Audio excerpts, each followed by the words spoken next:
14 days ago, I set an alarm for 5 a.m. and immediately encountered the suffocating physical weight of total inertia. The moment the alarm rings, an internal negotiation begins. The mind starts rationalizing why 5 more minutes of sleep is a necessity rather than a delay.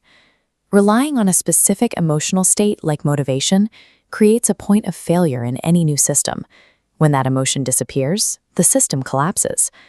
There is a massive disconnect between the high-energy intentions you set the night before and the cold physical resistance you face at the 5 a.m. trigger.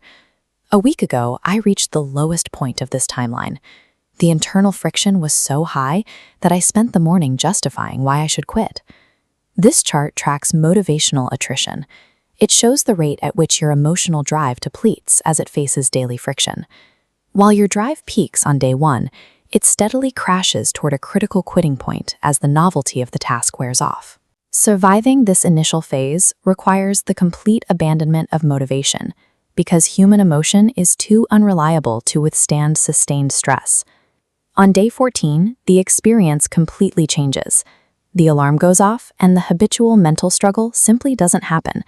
This is zero hesitation execution. The gap between the trigger and your physical response has closed completely. There is no deliberation. You move in a single continuous motion, rising before your brain has time to start a negotiation. You aren't processing information or weighing options. You are simply executing a sequence. Reluctance and self-pity have been removed from the equation. The action has bypassed the brain's decision-making centers and become a physical imperative. By removing the element of choice from the trigger, you eliminate the mental exhaustion of trying to convince yourself to show up. Without the mental barriers, the work becomes a series of mechanical steps: getting out of bed, lacing up shoes, and starting the task. To conserve energy, the brain shifts the burden of repetitive tasks away from conscious willpower. It replaces the complex decision route with a direct reflex route that connects the trigger to the action.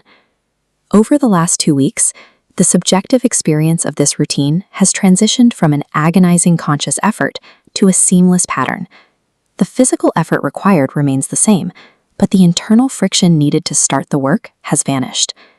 Discipline functions by offloading the effort of starting to automated systems, making willpower entirely secondary to the process. At this level, you operate at maximum capacity without needing to feel ready to perform.